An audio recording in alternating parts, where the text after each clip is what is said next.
আসসালামু আলাইকুম। মিস্টার নাসিরউদ্দিন শুনতে পাচ্ছেন আমাকে?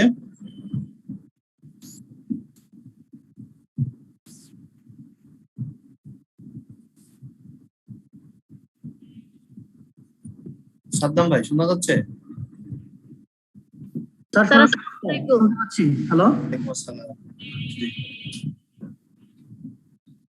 স্যার, শোনা যাচ্ছে? ওকে, ক্লিয়ার না? হ্যাঁ, clear. Okay, thank you.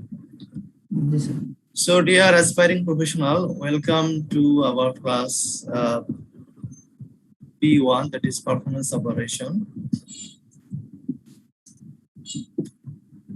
So, rather than treating you as a student, I would like to treat you as an aspiring professional, because very soon you are going to be a professional cost and management accountant. So I think it is better to treat you as an aspiring professional rather than a student. So I see that there are 36 participants, that is 35 learners are here. So did you all visit our CMA space, my course?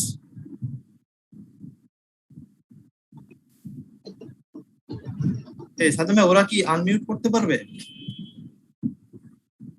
ওদের কি অপশনটা দেওয়া আছে? জি sir, শোনা যাচ্ছে আপনার কথা। ও, thank you. ওই নাসিরউদ্দিন কথা বলছেন, মনে হয় আনমিউট করেন নাই। নাসির ভাইকে আপনাকে ভিডিওতে দেখা। রাইট, হ্যাঁ, নাসির ভাইকে ভিডিওতে দেখা যাচ্ছে নাসিরকে, কিন্তু কথা বলছে শোনা যাচ্ছে। However, আপনারা মনে হয় কিছুটা দেখছেন, কোর্স ম্যাটেরিয়াল দেওয়া আছে।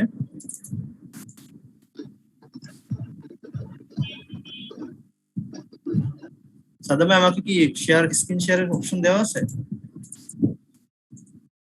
আমাকে কো-হোস্ট করা আছে নাকি? জি স্যার, কো-হোস্ট করা আপনাকে। ওকে, থ্যাংক ইউ।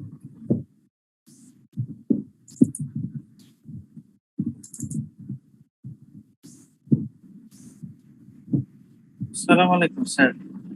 ওয়ালাইকুম আসসালাম। স্যার, এই সিএমএস পেজটা অ্যাক্সেস করব কিভাবে স্যার? কনফিউজড। সাদ্দাম সাহেব, ওনাদের কি অ্যাক্সেস দেওয়া হয় না? ওদের অ্যাকাউন্টস ক্রিয়েট করা হয় নাই?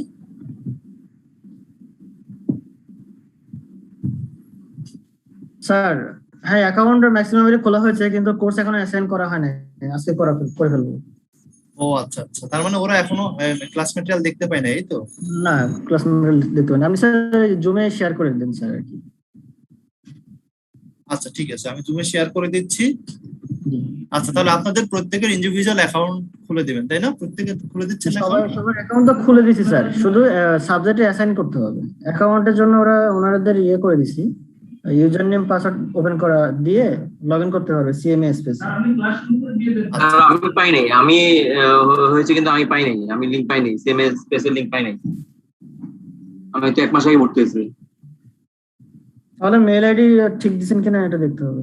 আচ্ছা, আপনি সবই ঠিক দেয়া আছে। আমি সিএমএ স্পেসটা কি স্যার? এটা যদি একটু ক্লিয়ার করতেন, অনেকে মনে হয় বিষয়টা সম্পর্কে ধারণা নেই। ওকে ওকে ওকে, জি, থ্যাংক ইউ। লিংকটা এখানে। আচ্ছা, আমি একটু দেখাচ্ছি আপনাদের। হ্যাঁ,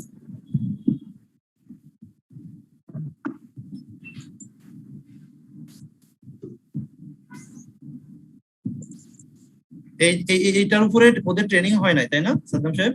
না স্যার, হয়নি। আচ্ছা আচ্ছা, দেখেন আপনাদের যেটা হবে, আমি আমাদেরকে যেভাবে এটা করা হয়েছে একটু দেখাচ্ছি আপনাদেরকে। আসসালামু আলাইকুম স্যার। তালেব স্যার। ওয়ালাইকুম সালাম, ভালো আছেন?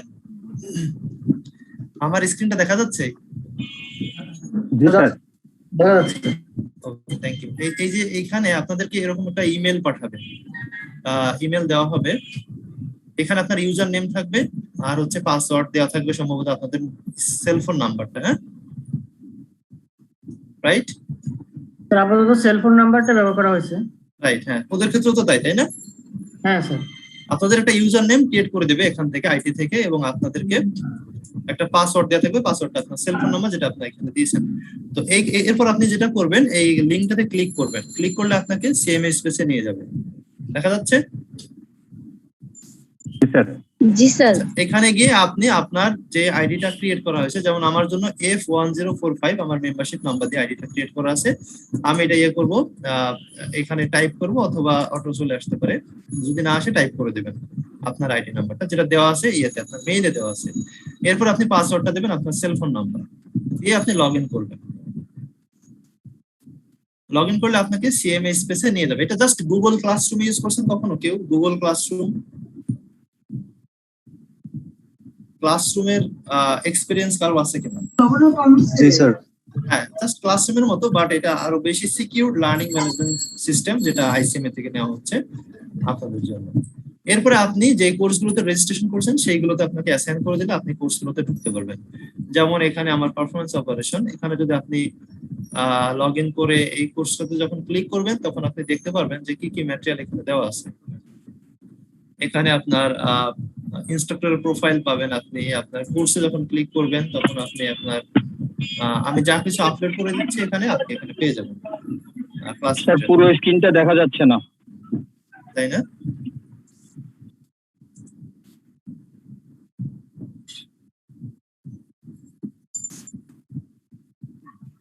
শেয়ারটা আরেকবার করলে ভালো হয় মনে হয়। আচ্ছা আচ্ছা, আমি আরেকবার শেয়ার, ছোট হয়ে আসছে না স্ক্রিনটা? তো এইখানে গেলে আপনারা ক্লিক করলে আপনাদের যে লার্নিং ম্যাটেরিয়াল লিংকগুলো দেওয়া আছে দেখা যাচ্ছে। হ্যাঁ,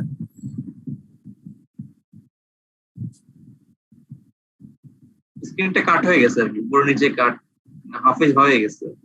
আচ্ছা আচ্ছা, ওকে, আমি দেখছি আরেকবার শেয়ার করে দিচ্ছি। তো এইভাবে এখানে গেলে আপনাদেরকে যে লার্নিং ম্যাটেরিয়াল গুলো আপলোড করে দেওয়া আছে সেগুলো আপনারা পেয়ে যাবেন। ওকে, তাহলে সিস্টেমটা হচ্ছে আপনাদের ইমেইলে যে পাসওয়ার্ডটা যাবে, আইডিটা যাবে, সেই আইডিতে লিংকটাতে ক্লিক করবেন। আমি আবার আরেকবার শেয়ার করে দিচ্ছি আপনাদেরকে।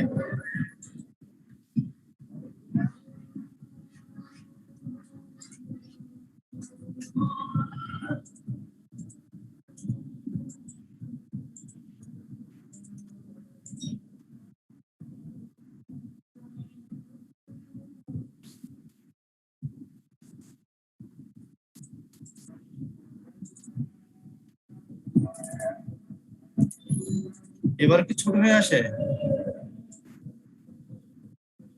এবার কি ফুল স্ক্রিনটা দেখতে পাচ্ছেন? স্যার এখন ফুল দেখা যাচ্ছে। Thank you. এই যে আবার আমরা যাচ্ছি, দেখেন এখন যদি ফুল স্ক্রিনটা দেখে থাকেন তাহলে আমরা ইমেইলে যাব। আগে ইমেইলে যাওয়ার পরে দেখবেন আপনাকে এখানে এডুকেশন থেকে একটা ইমেল করবে সাদ্দাম হোসেন, দেখতে পাচ্ছেন না? একটা লিংক দেওয়া আছে, তার নিচে আমার ইউজার নেম এবং পাসওয়ার্ড, এটা ওনারা ক্রিয়েট করে দিচ্ছেন। হ্যাঁ, দেখতে পাচ্ছেন না সবাই? জি স্যার, দেখা যাচ্ছে। Thank you. এখন লিংকটাতে ক্লিক করার পরে আপনাকে সিএমএ স্পেসে নিয়ে চলে যাবে, লার্নিং ম্যানেজমেন্ট সিস্টেম যেটা এলএমএস। যাওয়ার পরে এই যে আমি যেহেতু অলরেডি লগ ইন করে আছি, এই কারণে হচ্ছে আমাকে লগ আউট করতে হবে, নাহলে লগ ইন হয়ে যাচ্ছে।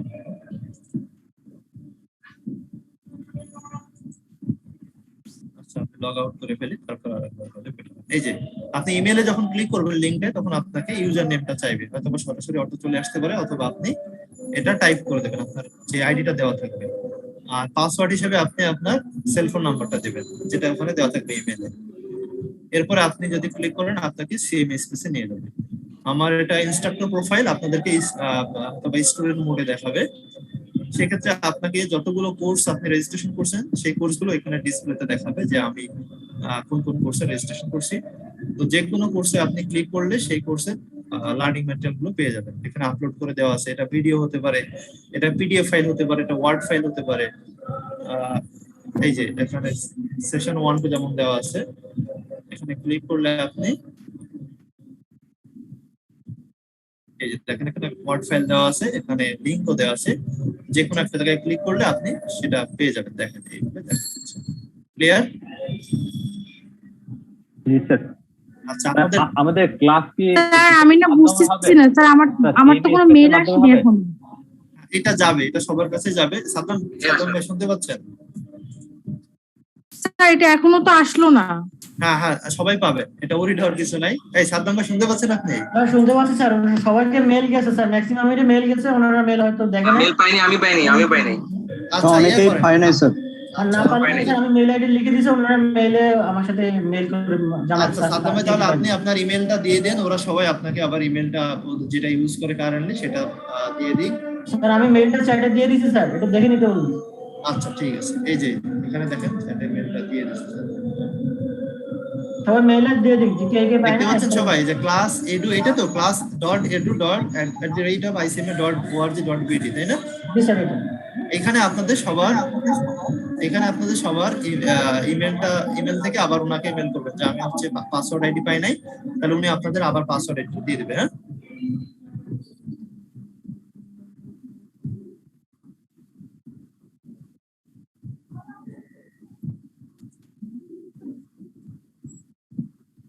আচ্ছা আপনারা পাসওয়ার্ড আইডি পাওয়ার পরে যদি কেউ না ইন করতে পারেন, লগ ইন না করতে পারেন, আমরা আরেকবার আবার আগামী ক্লাসে দেখবো।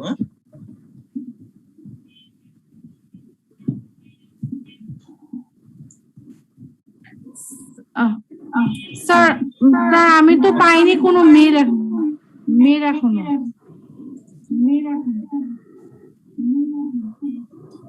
আবার বুঝি শোনেন, যারা এখনো ইমেল পান নাই এর কাছ থেকে, এডুকেশন থেকে যারা এখনো ইমেল পান নাই, তারা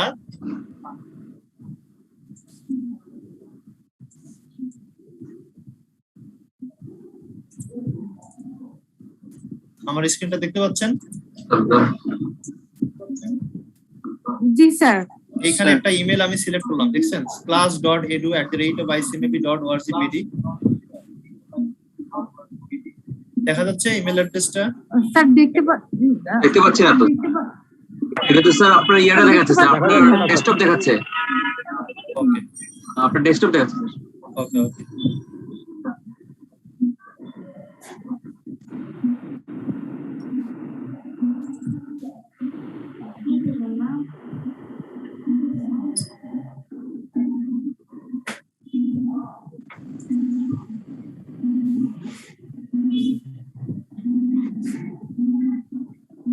তাহলে আমি আপনাদেরকে ইমেল আইডিটা কপি করে দিচ্ছি, আপনারা একটু ইয়ে করেন।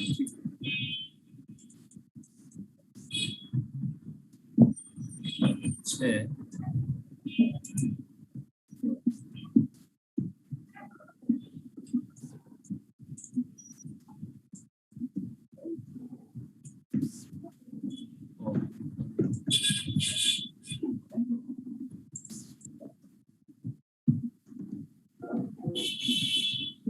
এই সিএমএস স্পেসে কি স্যার ওই অনলাইন ক্লাসেস গুলো কি যেগুলো রেকর্ড করা হচ্ছে ওগুলো কি আপলোড করা হবে না স্যার? হ্যাঁ, এইগুলো আপলোড করা হবে, রাইট, এগুলো আপলোড করে দেব, তাই না সাদ্দাম সাহেব? আপলোড করে দেওয়া হবে না এগুলো?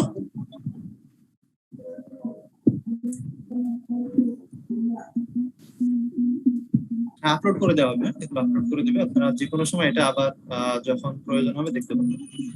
এর থেকে বা এবার দেখতে পাচ্ছেন আপনারা ইমেল নাম্বারটা দেখতে পাচ্ছেন, ইমেল অ্যাড্রেস? Yes sir. এই ইমেল অ্যাড্রেসে আপনাদের যার ইমেল থেকে আপনারা ইমেল করবেন যে আমরা এখনো পর্যন্ত কোনো আইডি বা পাসওয়ার্ড পাই নাই, তখন আপনাদেরকে রিপ্লাই ইমেলে আপনার আইডি এবং পাসওয়ার্ডটা দিয়ে দেবে। ক্লিয়ার? জি স্যার। ওকে, সবাই এটা একটু কাইন্ডলি লিখে নেন। হ্যাঁ, সবাই একটু কাইন্ডলি লিখে নেন। স্যার ক্লাসে প্রেজেন্ট দেওয়ার সিস্টেমটা কি স্যার? এটা অটো, এটা সিস্টেম থেকে জেনারেট করবে। আপনি পার্টিসিপেন্ট করলে এটা অটোমেটিক ওদের কাছে রেকর্ডটা থাকবে। ওকে,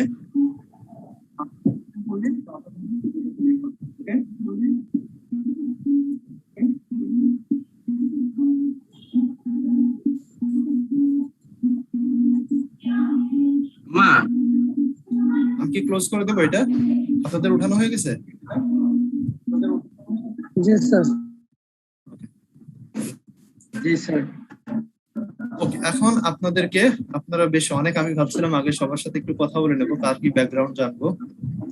তো একটা গুড নিউজ আগে আমরা দিই, আপনাদের ওরিড হওয়ার কারণ নাই এত বেশি, কারণ হচ্ছে আমরা 3 জন ফুল টাইমার জয়েন করছি। আপনারা শুনছেন কিনা জানেন কি? না স্যার। এটা হচ্ছে আমরা 3 জন ফ্যাকাল্টি ফুল টাইম জয়েন করছি। আমি আছি হচ্ছে কস্ট ম্যানেজমেন্ট পিলারে, আমাদের নুরুদ্দিন আহমেদ আছেন, তিনি ফাইন্যান্সিয়াল অ্যাকাউন্টিং বা F1 F2 এই পিলারটা নেবেন, এবং আমাদের ডক্টর জাফারি আছেন, আমরা যেহেতু ফুল টাইমার, আপনাদের ওরিড হওয়ার কিছু নাই। আপনাদের ক্লাসে আমরা যেটা করব ফাউন্ডেশন বা আচ্ছা, কেউ একজন মনে হয় একটু আনমিউট করেন, কথা বলছেন, unmute করেন।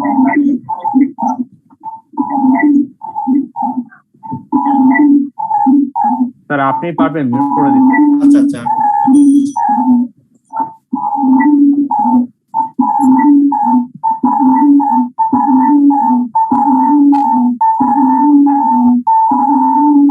সাদ্দাম সাহেব আমাকে কি মিউট অল করার অপশন দেওয়া নাই? আচ্ছা আচ্ছা, হয়ে গেছে। আচ্ছা, যেটা বলতেছিলাম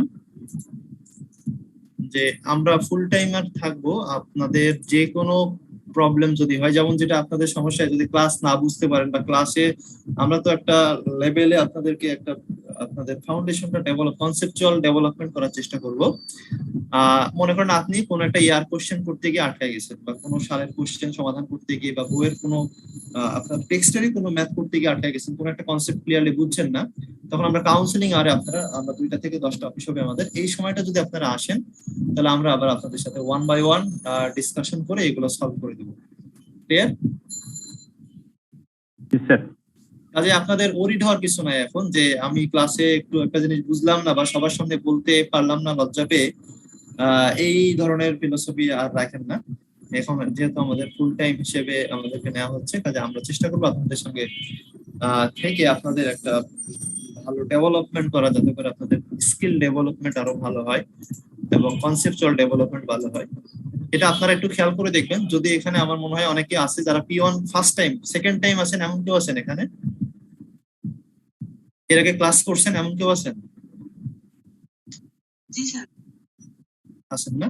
আচ্ছা, আপনারা একটু ডিফারেন্সটা দেখতে পারবেন। আমাদের ক্লাস ম্যাটেরিয়াল, ক্লাস কন্টেন্ট যেটা আমরা আপলোড করব, আপনাদেরকে দেওয়া হবে, এই বিষয়গুলো দেখলে আপনারা বুঝতে পারবেন যে আমরা অনেক অনেক বেশি রিস্ক করার চেষ্টা করছি, যাতে করে আমাদের যে ম্যাটেরিয়ালটা আপলোড করব সেখান থেকে আপনারা রিডিং গো থ্রু করলে দেখবেন অনেক কনসেপ্ট ক্লিয়ার হয়ে যাবে। আমরা আরো একটু ডিটেইলস দেওয়ার চেষ্টা করব, আর এট দ্য সেম টাইম আমরা রিভিউ রাখবো, অ্যাসেসমেন্ট রাখবো, এবং আমরা সব থেকে বেশি যে জিনিসটাই ফোকাস দেবো, যেমন আমরা গত সপ্তাহে লাস্ট থার্সডেতে আপনাদের যারা সিএমএ পাস করলো, কোয়ালিফাই করলো লাস্ট জুনে, তারা ইন্টার্নশিপ থিসিসের একটা প্রেজেন্টেশন দিল। সেখানে আনফরচুনেটলি দেখা যাচ্ছে যে 2টা মিনিট সুন্দর করে প্রেজেন্ট করতে পারে, তার নিজের টপিকস এর উপরে কথা বলবে, সে কোন কাজ করে, মানে হোয়াট আর তার responsibility, what the task you are performing in your workplace, এই জিনিসগুলো তারা ক্লিয়ারলি প্রেজেন্ট করতে পারছে না। তো এইটা আমাদের কাউন্সিলররা জোর দিচ্ছেন, ফোকাস দিচ্ছেন যে আপনারা যখন ক্লাসে থাকবেন, যেহেতু আপনারা ফুল টাইমার, আপনাদের যে প্রফেশনাল যারা হতে যাচ্ছে, প্রফেশনাল কস্ট ম্যানেজমেন্ট অ্যাকাউন্টেন্ট, তাদের জন্য প্রেজেন্টেশন স্কিলটা ডেভেলপড হয়।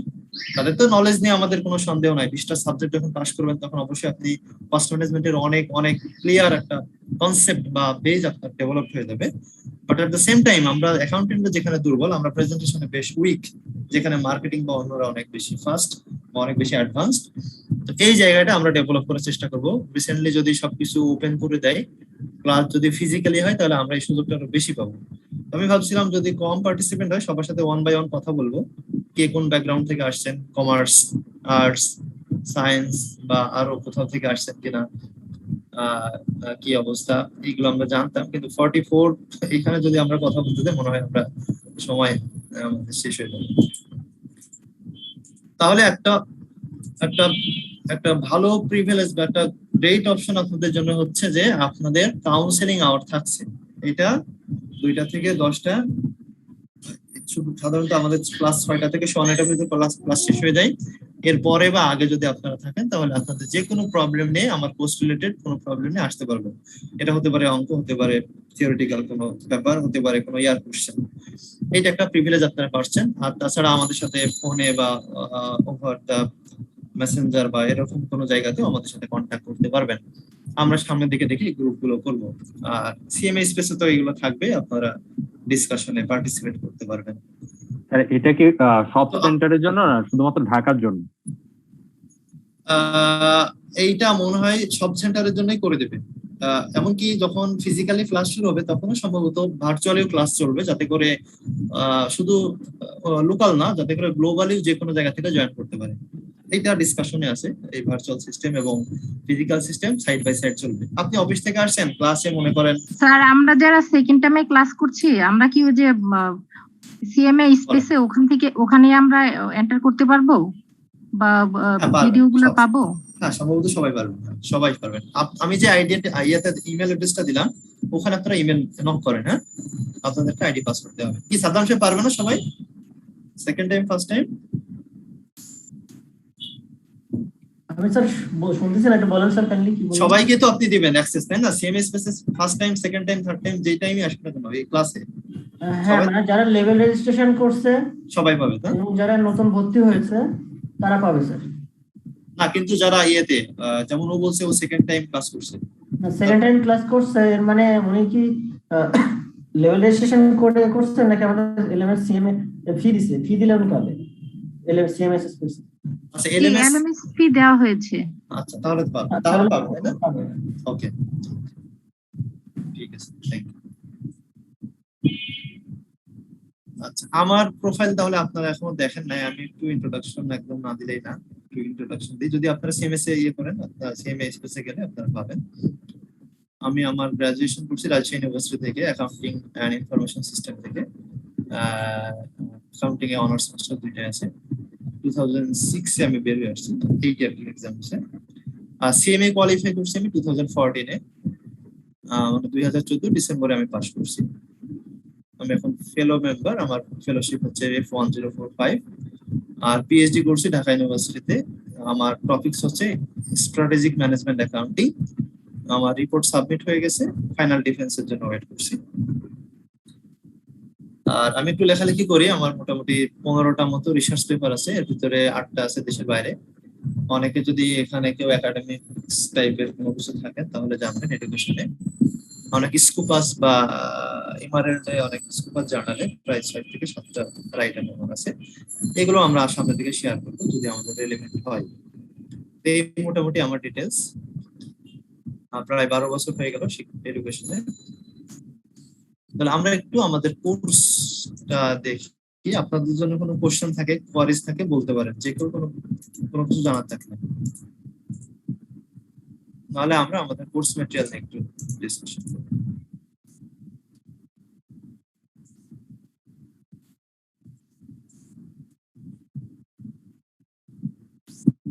ওকে, আমি তাহলে আমার পিসি থেকে শেয়ার করছি যেহেতু আপনাদের এখন অ্যাক্সেসটা নয়।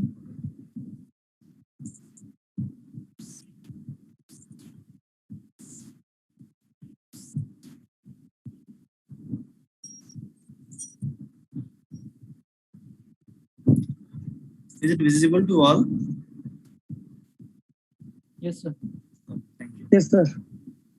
Thank you very much. এখানে আপনারা দেখেন আমাদের মেইন টেক্সট থাকবে সীমা স্টাডি ম্যাটেরিয়াল, যেটা আপনাদের কাছে মনে হয় আছে P1, তাই না?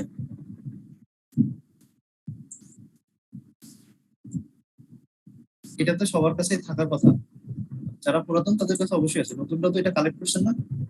জি sir. Same study material P1। আর এর পাশাপাশি আমরা আইসিএমএ থেকে এখন অনেকগুলো লার্নিং ম্যানুয়াল ডেভেলপিং স্টেজে আছে, এগুলো আপনাদের সাথে শেয়ার করবো সামনের দিকে।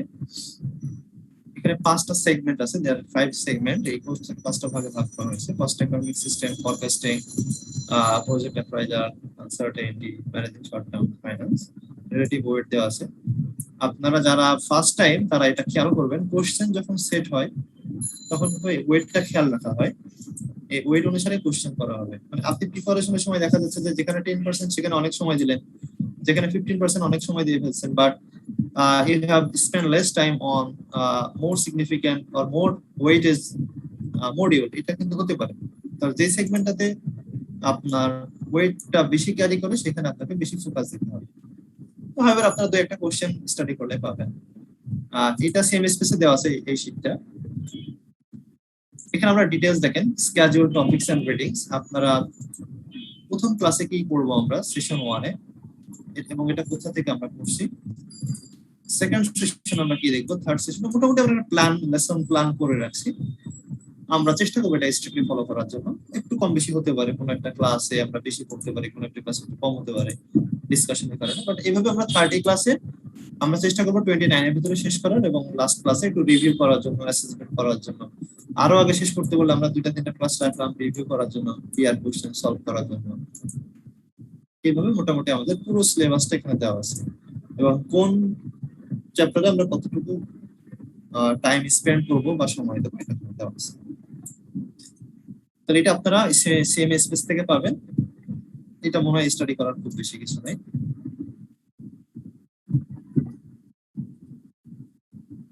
আর যারা ফার্স্ট, আমার মনে হয় সবাই অলরেডি ইউজ টু এগুলোর সাথে। সিমার্জের ভার্বের যে হায়ারার্কি গুলো আছে এগুলো একটু খেয়াল রাখবেন। এক্সপ্লেইন যখন বলে কোশ্চেনে, আসলে এক্সপ্লেইন বলতে কি বুঝছেন, আইডেন্টিফাই বললে কি বুঝবেন, ইলাস্ট্রেট করতে বললে আপনি কি করবেন, অ্যাপ্লাই করতে বললে কি করবেন, প্রিপেয়ার করতে বললে কি করবেন, ক্যালকুলেট করতে বললে কোন লেভেল পর্যন্ত আপনি যাবেন, ডিসকাস করতে বললে what you should put in your exam script, analyse what is mean by analyse. যখন আপনাকে প্রায়োরিটাইজ বলবে বা র্যাঙ্কিং যেটা আমরা বুঝি সেটা কিভাবে করব, ইন্টারপ্রিট বা এক্সপ্লেইন করতে বলে আমরা কিভাবে করব, কম্পেয়ার কন্ট্রাস্ট আমরা কিভাবে দেখাবো, এবং ইভ্যালুয়েট করতে বললে আমরা কিভাবে করব। এই কোন টার্মস দ্বারা আসলে কি চাচ্ছে কোশ্চেনে, এইটা আপনাদের বইতেও দেওয়া আছে। আমি জাস্ট একটু P1 এর যেগুলো আছে কভার করার চেষ্টা করছি, এগুলো আপনারা দেখবেন। এইগুলো নিয়ে মনে হয় খুব বেশি সময় করার কিছু নাই। আমরা এগুলো ফার্দার আরো ডিটেইলসে যাব। যদি কেউ এগুলো পড়ে না বুঝতে পারেন, then I will talk on that particular topics or particular title. আমরা আমাদের কোর্সে চলে যাচ্ছি। এই এই শীটটা কিন্তু বা এই লার্নিং ম্যাটেরিয়ালটা কিন্তু দেওয়া আছে আপনাদের সেম স্পেসে। স্যার আপাতত আমাদের হোয়াটসঅ্যাপ গ্রুপে দিয়ে দিলে ভালো হয় স্যার। আমরা যারা বিজনেস লেভেল থেকে অপারেশন লেভেলে আসছি, আমরা একটা হোয়াটসঅ্যাপ গ্রুপ ক্রিয়েট করেছি অলরেডি স্যার, চ্যাট গ্রুপে দিয়েছি। সেটাতে স্যার দিলে আমাদের জন্য আপাতত ভালো হয় স্যার। আচ্ছা ঠিক আছে, আমি তাহলে দিয়ে দেবো। ঠিক আছে, এখন তো লাগছে না, আজকে ক্লাসের জন্য তো লাগছে না, তাই না? নিয়ম তো খুব বেশি সুবিধা হবে না, ক্লাসের শেষে দিয়ে দিই আমি। জি স্যার, ওকে স্যার। তো P1 বেসিক্যালি খুব টাফ কোর্স না, আমার কাছে কন্টেন্ট দেখে মনে হচ্ছে রিলেটিভলি টপিকস গুলো বেশ সিম্পল। তবে কোশ্চেন দেখে বুঝতে হবে আসলে কোন লেভেলে কোশ্চেনটা সেট হচ্ছে।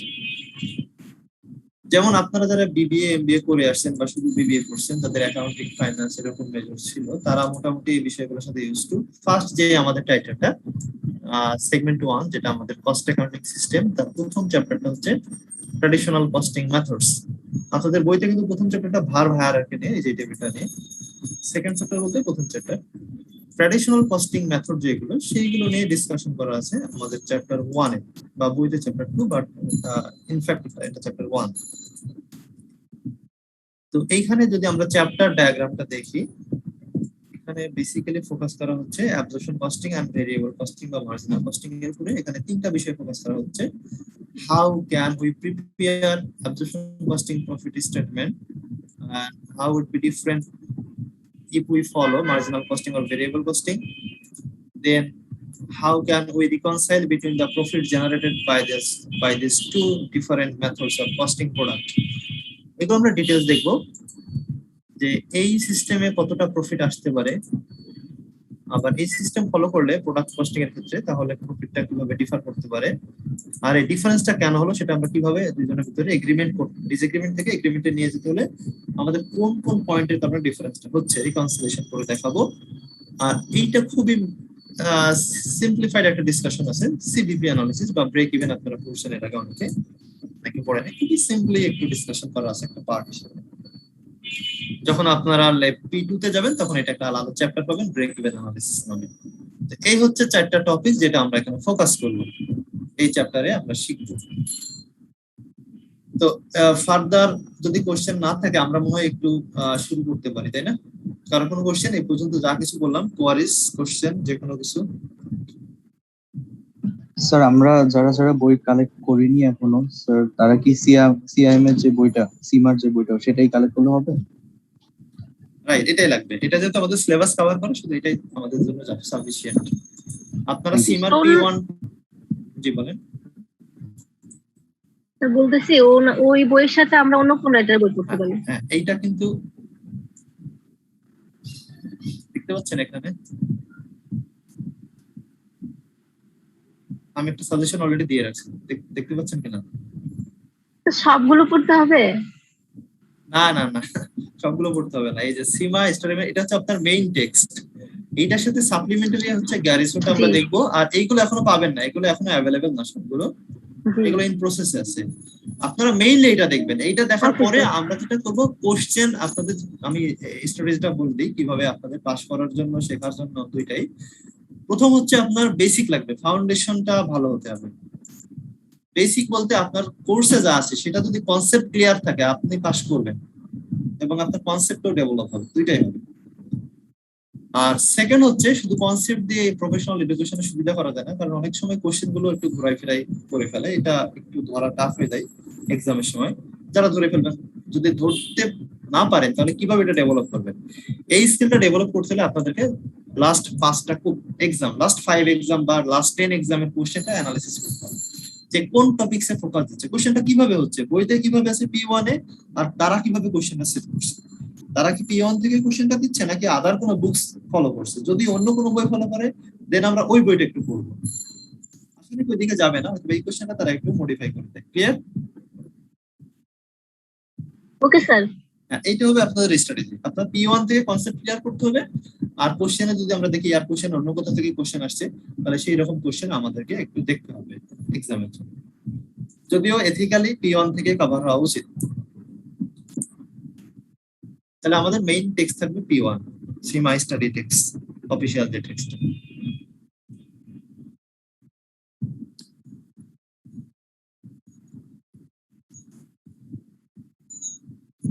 তো আমাদের তাহলে আমাদের টপিকসটা কি? আমাদের টপিকসটা হচ্ছে যে কস্টিং মেথডস। কস্টিং মেথডস আমাদের টপিকস। তো আমরা কস্টিং মেথডে যাওয়ার আগে আমাদের সীমার টেক্সটে যেটা দেওয়া আছে, first, what is the purpose of costing, objective of costing. Costing কেন করবো আমরা, why costing is necessary, costing না করলে প্রবলেমটা কোথায়, এটা আমরা ফার্স্ট দেখি। এখানে 4টা পয়েন্ট করা আছে।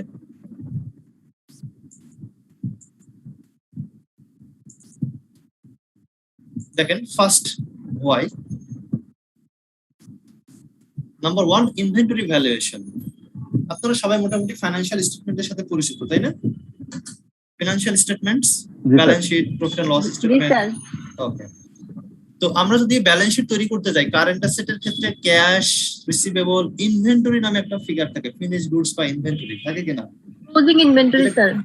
ক্লোজিং ইনভেন্টরি বা এন্ডিং ইনভেন্টরি, যেটা ব্রিটিশরা বলে এটাকে স্টক, আর এটা তবে ইউএস টার্মে ইনভেন্টরি বলা হয় বা স্টক অফ ইনভেন্টরি বলা হয়। তো কস্টিং যদি আমরা না করি তাহলে কিন্তু ইনভেন্টরি ভ্যালুয়েশন কখনোই করতে পারবো না। মানে two what is the amount, what is the numerical value or monetary value of the finished goods, raw material or work in process or progress, এটা কিন্তু আমরা বলতে পারবো না। যে আমাদের স্টোর রুমে বা আমাদের গোডাউন বা আমাদের যে ওয়্যার হাউস, সেখানে যে পরিমাণ আনসোল্ড, আনইউজড বা ইন প্রসেসে যেটা আটকে আছে সেটার ভ্যালু কত, এটা কিন্তু আমরা ডিটারমাইন করতে পারবো না। আর এটা যদি আমরা না বলতে পারি এক্স্যাক্টলি, তাহলে কিন্তু আমরা ফাইন্যান্সিয়াল স্টেটমেন্ট যেটা আমরা করতে বাধ্য, ফিনান্সিয়াল স্টেটমেন্ট, সেটা আমরা তৈরি করতে পারবো না। Because without a correct figure of the inventory, ending inventory, you will not be able to convey your true picture, real picture of your company's health, company's balance sheet আপনি দেখাতে পারবেন না। ইন্টারন্যাশনাল অ্যাকাউন্টিং স্ট্যান্ডার্ড 2 তে কিন্তু inventory ভ্যালুয়েশনের guideline দেওয়া আছে। তার মানে হচ্ছে ইনভেন্টরি ভ্যালুয়েশন ছাড়া যদি আপনি ব্যালেন্স শিট তৈরি করেন, তাহলে অডিটর এসে অডিট করে এটা আপনার কখনোই সার্টিফাই করবে না যে your financial statement is presenting a true and fair view or fair presentation is not achieved, এরকম একটা মডিফাইড রিপোর্ট আপনি পেয়ে যাবেন। তো কাজে ইনভেন্টরি ভ্যালুয়েশন করার জন্য আমাদেরকে কস্টিং লাগবে, পার ইউনিট কস্ট লাগবে। আমি যদি না জানি what is the per unit cost of my finish product, তাহলে আমার যদি 1000 ইউনিট বা 2000 ইউনিট পড়ে থাকে গোডাউনে, তাহলে আমি কিন্তু বলতে পারবো না what is the numerical value, what is the monetary value of this items. Clear? Is it clear or to all? Yes sir. তাহলে আমরা কস্টিং, প্রোডাক্টের কস্টিং যদি না জানি, তাহলে আমরা ইনভেন্টরি ভ্যালুয়েশন করতে পারবো না। ইনভেন্টরি ভ্যালুয়েশন না করলে ব্যালেন্স শিট তৈরি করতে পারবো না। প্রথম দুইটা হচ্ছে কমপ্লায়েন্স। কমপ্লায়েন্স বলতে এটা করতে আমরা বাধ্য। আর পরের দুইটা আপনার হচ্ছে ভলান্টারি বা অপশনাল, ডিসিশন মেকিং এর জন্য করতেও পারেন, নাও পারেন। সেকেন্ড ওয়ান হচ্ছে আপনারা জানেন প্রফিট এন্ড লস বা ইনকাম স্টেটমেন্ট যদি আমরা তৈরি করতে চাই, তাহলে সেখানে কস্ট অফ গুডস বা কস্ট অফ সেলস দেখানো লাগে, রাইট? জি তো কস্ট অফ সেলস বের করতে হলে আপনাকে অবশ্যই প্রোডাক্টের কস্ট জানতে হবে, যে আমার পার ইউনিট ফিনিশ গুড তৈরি করতে কতটুকু র মেটেরিয়াল, কতটুকু লেবার, কতটুকু ফ্যাক্টরি বা ম্যানুফ্যাকচারিং ওভারহেড, এগুলো কতটুকু আমার কস্ট হয়ে গেল, কতটুকু এক্সপেন্স আমি ইনকার করলাম। এই কস্ট গুলো যদি আমরা না জানি তাহলে আমাদের কস্ট অফ সেলস বা কস্ট অফ গুডস সোল্ড বের করা সম্ভব না। আর কস্ট অফ গুডস সোল্ড না হলে আমরা কিভাবে সেলস থেকে কস্ট অফ গুডস সোল্ড না বাদ দিলে, আমরা মাইনাস না করলে আমাদের গ্রস প্রফিট বা মার্জিনটা আমরা বের করতে পারবো না। তার মানে হচ্ছে কস্ট অফ গুডস সোল্ড না জানলে আমার প্রফিট এন্ড লস বা ইনকাম স্টেটমেন্ট তৈরি করা সম্ভব না। ক্লিয়ার?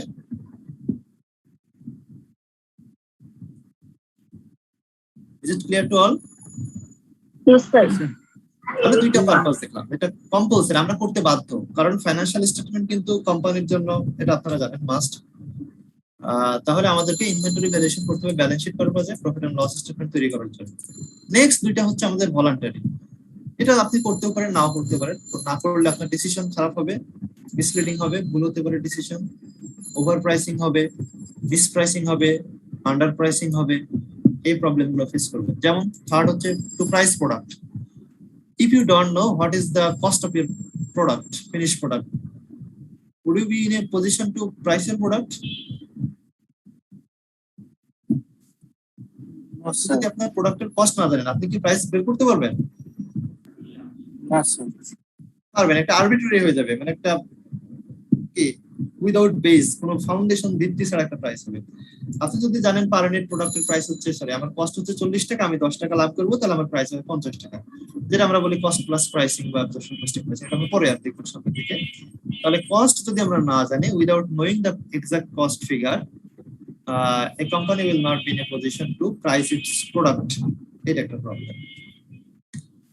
আর ফাইনালি আমরা দেখবো, যেহেতু ম্যানেজমেন্ট অ্যাকাউন্টিং বা পারফরম্যান্স অপারেশন আমরা করছি, এখানে আমরা দেখবো there are several diversified types of decisions we have to make,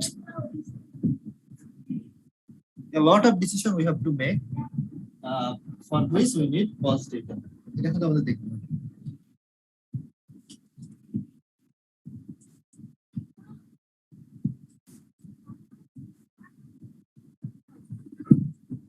clear? তাহলে আমরা এই ক্ষেত্রে আমরা দেখা যাচ্ছে যে আমাদের কস্ট ইনফরমেশন গুলো লাগবে।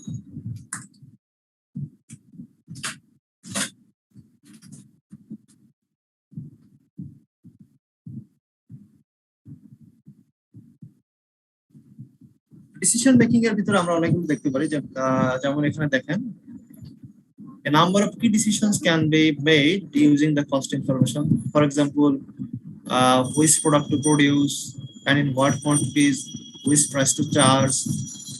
আপনারা অলরেডি অনেকে পড়ে আসছেন যারা ফার্স্ট টাইম কোর্সটা করছেন। Make or buy decision, launching or dropping of product, একটা প্রোডাক্ট আমরা লঞ্চ করবো কিনা, new product, existing product drop out করবো না, স্পেশাল অর্ডার, এরকম অনেক ডিসিশন আমরা নিতে পারি কস্ট ইনফরমেশন ইউজ করে। বিশেষ করে যারা ফিক্সড কস্ট, ভেরিয়েবল কস্টের কনসেপ্ট অনেকেরই আছে আপনাদের। তো এই চারটা ডিসিশন বেসিক্যালি নেওয়ার জন্য আমাদেরকে কস্টিং করতে হবে, অর্থাৎ প্রোডাক্টের কস্ট আমাদেরকে বের করতে হবে। যে কোনো কোশ্চেন করতে পারেন আপনারা এই টপিক সলভ করে।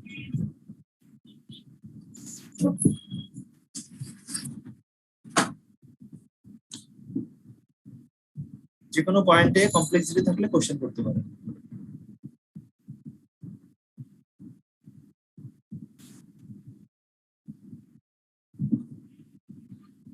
আমি কি নেক্সটে চলে যেতে পারি? জি স্যার। Okay, thank you. তাহলে এই হচ্ছে আমাদের কস্টিং এর পারপাস।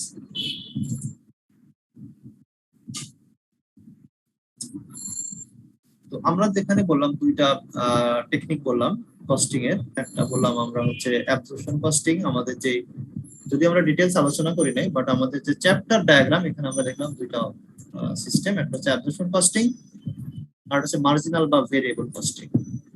এই যে প্রোডাক্ট কস্ট বের করার যে দুইটা টেকনিক, ট্র্যাডিশনাল টেকনিক, এই দুইটা আমাদের যদি ডিফার করতে চাই, তাহলে আমাদেরকে এই দুইটা টেকনিকের বা এই দুইটা কস্টিং মেথডের মেইন ডিফারেন্স হচ্ছে ফিক্সড কস্ট এবং ভেরিয়েবল কস্টের উপর বেস করে।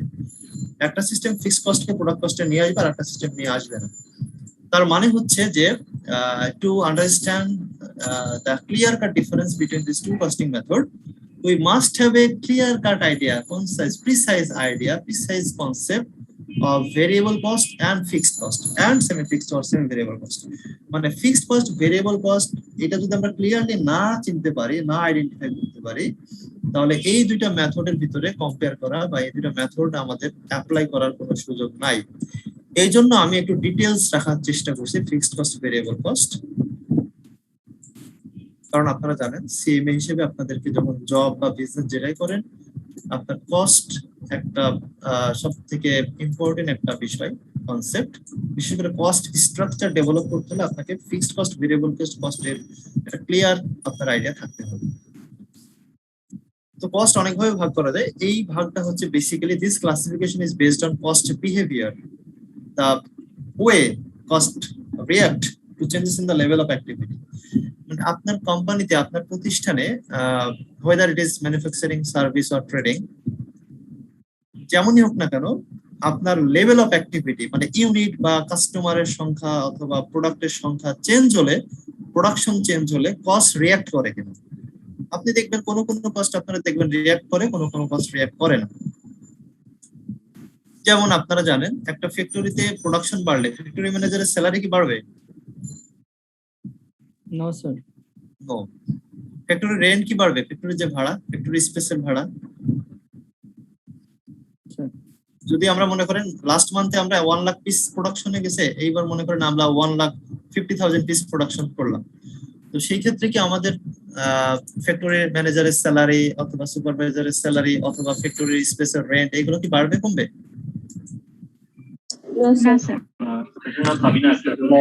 তো তার মানে this cost do not react with changes in the level of activity. Unit বা প্রোডাকশন ভলিউম চেঞ্জ হলে এই কস্ট গুলো রিঅ্যাক্ট করে না।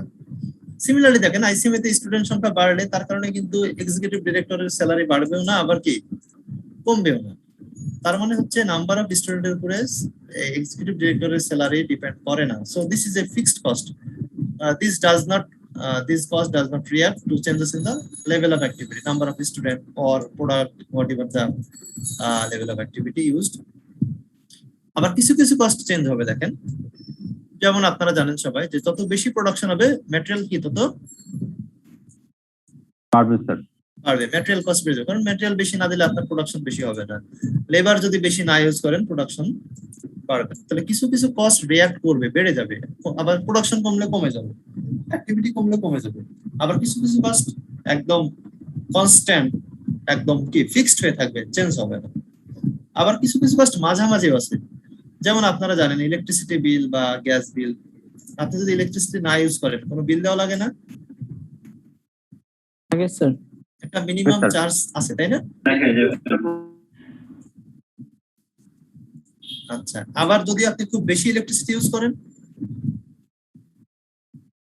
সেক্ষেত্রে কি মিনিমাম চার্জটা থাকবে না আরো লাগবে স্যার? আরো লাগবে।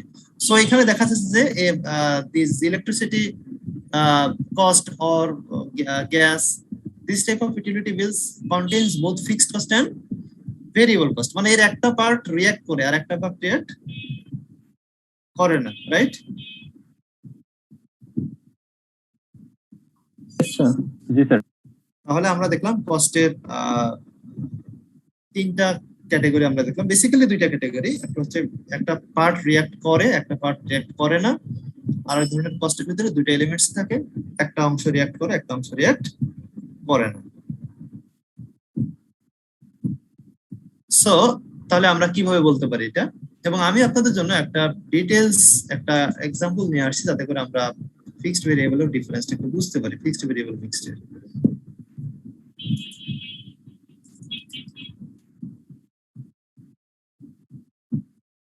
ফার্স্ট ওয়ান দেখেন ফিক্সড কস্ট।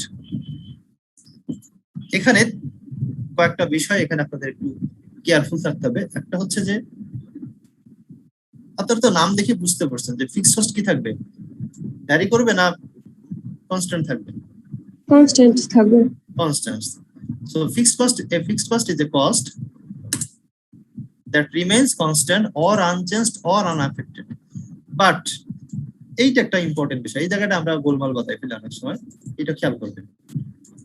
ফিক্সড কস্টটা ফিক্স থাকে, কনস্ট্যান্ট থাকে, আনচেঞ্জ থাকে, আনএফেক্টেড থাকে কি ইন টোটালে। টোটাল, কিন্তু এটা খেয়াল রাখতে হবে টোটাল। আর একটা বিষয় হচ্ছে regardless of changes in the level of activity. এই লেভেল অফ অ্যাক্টিভিটির ক্ষেত্রে আরেকটা বিষয় খেয়াল করতে হবে, দেখেন আমি গ্রিন করে রাখছি, রেলেভেন্ট রেঞ্জ অফ অ্যাক্টিভিটি। মানে একটা ফিক্সড কস্ট কতক্ষণ ফিক্স থাকবে?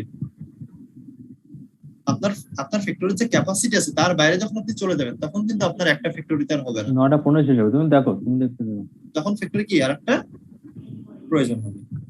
তো fixed cost can be fixed only within the relevant range of activity. যেমন একটা সহজ এক্সাম্পল দিই আপনাদেরকে, আইসিএমএবি তে মনে করেন, আইসিএমএবি এর এক্সাম্পল দিই, তারপর আপনাদের কোম্পানির এক্সাম্পল দিব। আইসিএমএবি তে একটা ক্লাসে মনে করেন 70 স্টুডেন্ট বসতে পারে, 70 জন স্টুডেন্ট বসতে পারে। তো 70 স্টুডেন্টের জন্য একজন টিচার লাগবে, একজন টিচারের স্যালারি বা যে পেমেন্টটা করবে সেটা ফিক্সড। স্টুডেন্ট সংখ্যা 30 জন হলো, যে পেমেন্টটা পাচ্ছে টিচার 70 জন সেম পেমেন্ট পাচ্ছে। তাহলে একজন ইনস্ট্রাক্টর বা কোর্স টিচারের পেমেন্টটা ফিক্সড কস্ট। কিন্তু স্টুডেন্ট যদি 100 জন হয় তখন কি একটা রুমে আর হবে, একজন টিচারে হবে?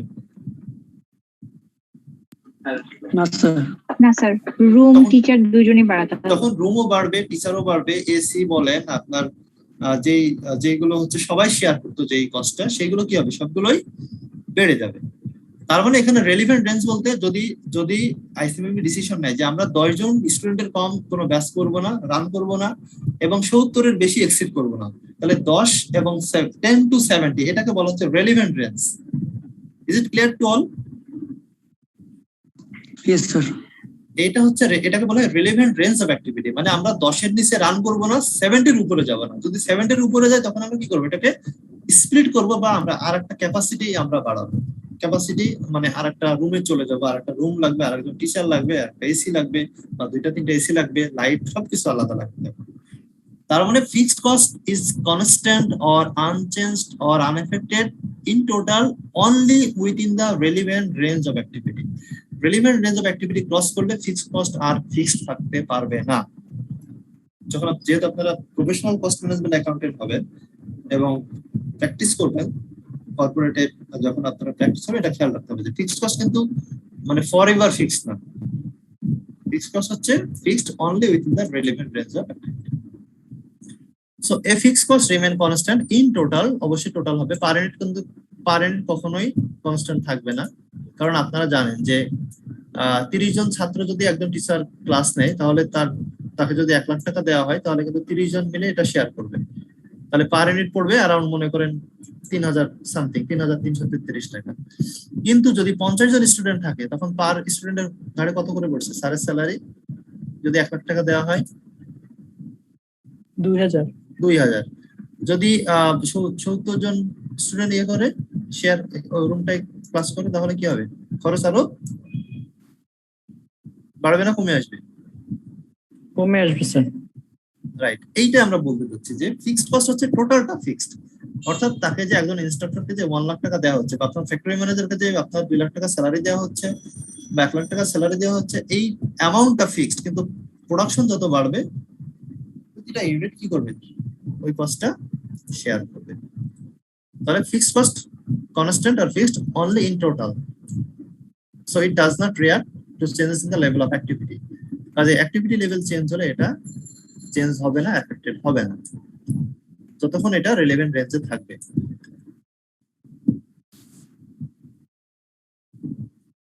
এখানে অনেকগুলো এক্সাম্পল দেওয়া আছে, যেমন আপনারা জানেন insurance, property tax, rent, salary, যেগুলোকে আমরা পিরিয়ড কস্ট বলে থাকি, যেটা সময়ের সাথে জড়িত, সময় গেলে যে খরচগুলো হয়ে যায়। যেমন আপনারা জানেন যে মাস চলে গেলেই বাসার ভাড়া দেওয়া লাগে, বাসায় থাকেন বা না থাকেন, তাই না? কতজন থাকলেন, কিভাবে থাকলেন, এটার উপরে ভাড়া ডিপেন্ড করে না। কাজে এইগুলোকে বলা হয় পিরিয়ড কস্ট। কাজে এইগুলো এই কস্ট গুলো অ্যাক্টিভিটির সাথে বা ভলিউমের সাথে ডিফার করে না, রিঅ্যাক্ট করে না। এই যে কথাটা আমি রেখে দিচ্ছি, যা বললাম আমি, দেখেন একটু আপনারা যারা আগে P1 ক্লাস করছেন তারা একটু ডিফারেন্সটা বুঝবেন। আগের P1 এর আমি যে লেকচার শিট লিখলাম সেখানে মনে হয় এরকম ডিটেইলস ছিল না, আমি যতটা দেখছি। আছেন কি কেউ পুরাতন P1 এর student?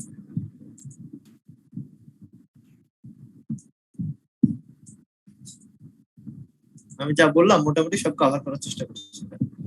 However, it is to be noted that fixed costs remain constant only within the relevant range. once the activity goes beyond the range, some of these fixed cost increase to the next step. তো যদি আমরা রেঞ্জের বাইরে চলে যাই, আমরা বললাম যখন ছাত্র সংখ্যা স্যার 70 পার হয়ে আগের যাবে- P1 মানে 2015টা বলছেন? না, আগে কোনো ক্লাস করছেন কিনা আপনারা? জি 2015 আমরা 15 সিলেবাসের। হ্যাঁ, সেটাই তো, এই সিলেবাসে তো আমরা নিচ্ছি, মানে অন্য কোনো বলতে কোর্সে অন্য কোনো টিচারের ক্লাস কতবার ক্লাস করছেন কিনা, কত সেশনে ক্লাস করছেন কিনা? জি ম্যাটেরিয়াল একটু ডিটেইলস না আমাদের এখানে, নাকি আমাদের এখানে ম্যাটেরিয়ালস একটু ডিটেইলস কিনা এটা আমি জানতে চাচ্ছি। স্যার ম্যাটেরিয়ালস তো এখনো পাইনি। দেখতে পাচ্ছেন কিনা? জি জি দেখতে পাচ্ছি। এই জন্য আমি জানতে চাইলাম ডিটেইলস কিনা, আরো ডিটেইলস লাগবে নাকি আমাদের এটা ঠিক আছে নাকি আরো আপনারা এরপরে কমেন্ট করুন। আর ভেরিয়েবল কস্ট তার just opposite, reverse. A variable cost varies in total in direct proportion to changes in the level of activity. এটা সবসময় সত্য না।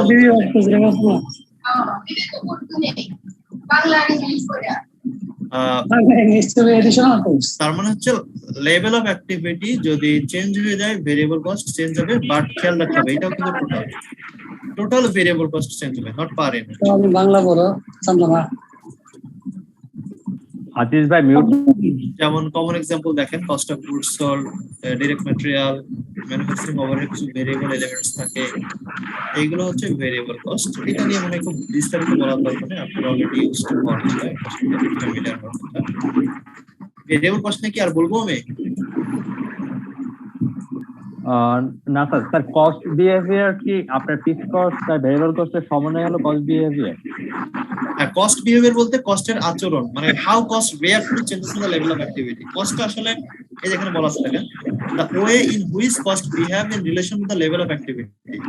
মানে কস্ট আপনার লেভেল অফ অ্যাক্টিভিটি বলতে এটা হতে পারে ইউনিট, হতে পারে এটা নাম্বার অফ কাস্টমার, হতে পারে এটা যে কোনো ইউনিট হতে পারে, যে কোনো অ্যাক্টিভিটি হতে পারে, অর্থাৎ আপনি যেটা দিয়ে মেজার করেন আপনার প্রোডাক্ট বা সার্ভিস, তো এইটা চেঞ্জ হওয়ার সঙ্গে সঙ্গে কস্ট রিঅ্যাক্ট করে কিনা, এটাকে বলা হচ্ছে কস্ট বিহেভিয়ার, রাইট? এই বিহেভিয়ার অনুসারে কস্টকে ফিক্সড কস্ট এবং ভেরিয়েবল কস্টে ভাগ করা যায়। এর মাঝামাঝি আর একটা কস্ট পড়ে, সেটাকে আমরা বলি থার্ড যে ক্লাসিফিকেশন, এটাকে আমরা কি বলি? Semi variable, semi fixed, hybrid বা মিক্সড। অনেকগুলো নাম আছে। হাইব্রিড কেন স্যার? হাইব্রিডে কি একটা এলিমেন্ট থাকে না একের বেশি থাকে? স্যার একের বেশি যখন, তখন সেটাকে হাইব্রিড কস্ট বলা হয়। তো যেহেতু মিক্সড কস্টের ভিতরে এখানে ফিক্সড ভেরিয়েবল দুটো কম্পোনেন্টস থাকে, এজন্য এটাকে হাইব্রিড কস্ট বলা হয়। Clear? So a mixed cost contains both variable and fixed cost elements, and thus partly affected by changes in the level of activity. তাহলে এইটা কিন্তু চেঞ্জেস অফ অ্যাক্টিভিটির কারণে চেঞ্জ হয় ফুললি না, পার্টলি। একদম রিঅ্যাক্ট করে না এমনও না, আবার যে খুব বেশি রিঅ্যাক্ট করে তাও না, এটা পার্টলি রিঅ্যাক্ট করে। তো মিক্সড কস্ট আমি একটা এক্সাম্পল দিয়ে একটু বোঝানোর চেষ্টা করে দেখেন। যদি অ্যাবসলিউটলি প্র্যাকটিসে এটা এরকম হবে না, এর একটু কম বেশি হতে পারে, বাট খুব ক্লোজ হবে। এক্সাম্পলটা দেখতে পাচ্ছেন সবাই না? জি স্যার। দেখেন এখানে লাস্ট 3 মান্থের ইনকাম স্টেটমেন্ট দেওয়া আছে, প্রফিট এন্ড লস স্টেটমেন্ট দেওয়া আছে, সেলস দেওয়া আছে unit. April, in the month of April দেখেন টোটাল সেলস হচ্ছে 8000 ইউনিট, মেতে হচ্ছে 10000, আর জুনে হচ্ছে 12000। তো এখানে সেলস কত, সেলস রেভিনিউ কত দেওয়া আছে, কস্ট অফ গুডস দেওয়া আছে। আপনারা জানেন যে সেলস থেকে কস্ট অফ গুডস মাইনাস করলে আমরা প্রায় গ্রস মার্জিন বা গ্রস প্রফিট। এখান থেকে আমরা শিপিং, অ্যাডভার্টাইজিং মানে অফিস এবং মার্কেটের খরচগুলো বাদ দিলে, সেলিং, ডিস্ট্রিবিউশন এবং অফিসিয়াল খরচগুলো বাদ দিলে আমরা পাই নেট প্রফিট। এখন এইখান থেকে কি বোঝা যাচ্ছে যে কোন কস্টটা আমাদের এখানে কি কি কস্ট দেওয়া আছে? দেখেন একটা হচ্ছে কস্ট অফ গুডস সোল্ড, একটা দেওয়া আছে শিপিং, দেওয়া আছে অ্যাডভার্টাইজিং, আর দেওয়া আছে হচ্ছে মোট আমাদের এখানে 5টা কস্ট দেওয়া আছে বা কস্ট এন্ড এক্সপেন্স মিলাই। তো এইখান থেকে কি বোঝা যায় কোনটা ফিক্সড, কোনটা ভেরিয়েবল, কোনটা মিক্সড? এটা আমরা একটু টেস্ট করব।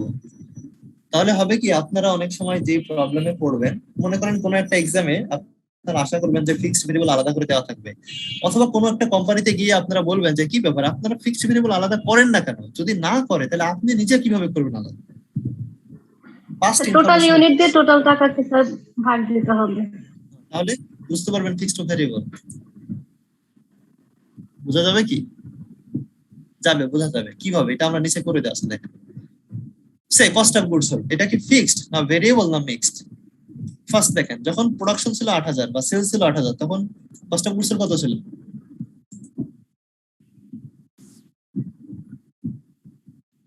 কত ছিল এটা? 4 লাখ স্যার। 4 লাখ। যখন প্রোডাকশন বেড়ে 10,000 হয়ে গেছে, তখন এই কস্টটা কি আগের অবস্থা আছে না চেঞ্জ হয়েছে? বাড়ছে, চেঞ্জ হয়েছে, রাইট। তাহলে এটাকে আমরা আগে বললাম, আমরা কিন্তু একটা কস্ট ফিক্স না ভেরিয়েবল, এটা আমরা টোটাল ফিগার দেখে বলতে পারবো। ক্লিয়ার? আমরা ডেফিনিশন কিন্তু টোটাল বলছি, দেখেন ইন টোটাল বলছি না? তাহলে আমরা কস্ট অফ গুডস কি বলবো, ফিক্স না ভেরিয়েবল? ভেরিয়েবল। কারণ হচ্ছে লেভেল অফ অ্যাক্টিভিটি চেঞ্জ হলে এই কস্টটা রিঅ্যাক্ট করছে। লেভেল অফ অ্যাক্টিভিটি বেড়ে গেছে এবং এই কস্টটা কি হয়ে গেছে, আস্তে আস্তে বেড়ে যাচ্ছে। কাজে আমরা এটাকে ভেরিয়েবল কস্ট বলতে পারি, কারণ a variable cost varies in total in direct proportion to change in the level of activity. Level of activity change হলে এই কস্টটাও চেঞ্জ হবে, ভ্যারি করবে। কাজে এটা আমরা বলতে পারি যে এটা ফিক্সড না, কিন্তু এটা ভেরিয়েবল কিনা, এটাও আমরা ট্রু ভেরিয়েবল কিনা আমরা বলতে পারবো না এখন। যেমন ধরেন শিপিং এর অবস্থা কি? এটা কি আগের অবস্থা আছে না বাড়ছে? বাড়ছে স্যার। তাহলে এটা আমরা ফিক্সড বলতে পারবো? না স্যার, ভেরিয়েবল কিনা বলতে পারবো না, ফিক্সড না এটা আমরা বলতে পারবো। ভেরিয়েবল, তবে সত্যি ভেরিয়েবল কিনা, কারণ মিক্সড হতে পারে, এটা আমাদের টেস্ট করতে হবে। অ্যাডভার্টাইজিং আপনারা বলেন এটা ফিক্সড কস্ট। এটা ফিক্সড কস্ট, কোনো সন্দেহ নাই, because this cost does not react with changes in the level of activity. Activity change হলেও কিন্তু এই কস্টটা চেঞ্জ হয় না, রিঅ্যাক্ট করে না। কাজে এটা আমরা বলতে পারি এই অ্যাডভার্টাইজিং হচ্ছে একটা fixed cost. Similarly depreciation fixed cost. তাহলে আমরা মোট 5টা কস্টের ভিতরে 2টা ফিক্সড কস্ট আমরা পেয়ে গেলাম। স্যালারি ভেরিয়েবল হতে পারে, সেমি ভেরিয়েবল হতে পারে। রাইট, এটা ভেরিয়েবল হতে পারে, আবার সেমি ভেরিয়েবলও হতে পারে। এখন আমরা কিভাবে বুঝবো? একজন বলে দিয়েছেন অলরেডি, আমি সবারই এটা দেখতে পাচ্ছি না, কোনো নামটা পাচ্ছি না, সরি। আমরা যখন একটা রেসপেক্টিভ কস্টকে যখন আমরা রেসপেক্টিভ ইউনিট দিয়ে ভাগ করব, তখন আমরা পেয়ে যাব পার ইউনিট। তাহলে আমরা বুঝতে পারবো এটা কি কস্ট আসলে। কস্ট অফ গুডস সোল্ড দেখেন, 4 lakh divided by 8000, 5 lakh divided by 10,000, 6 lakh divided by 12,000। প্রত্যেকবারই কত করে আসছে দেখেন পার ইউনিট?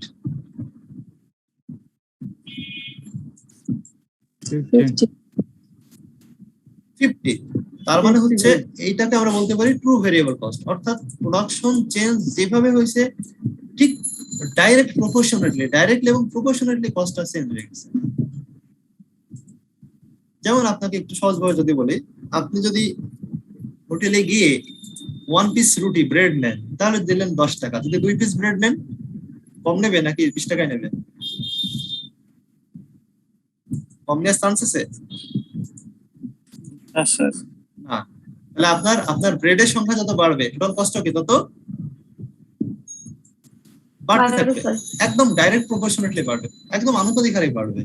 তো কস্ট অফ গুডস সোল্ড এখানে একদম সত্যিকারের ভেরিয়েবল কস্ট। কারণ হচ্ছে যে দেখেন, জাস্ট ইউনিট চেঞ্জ হয়েছে, কস্ট চেঞ্জ হয়েছে, কিন্তু পার ইউনিট কস্ট কি হয়েছে? চেঞ্জ হয় না।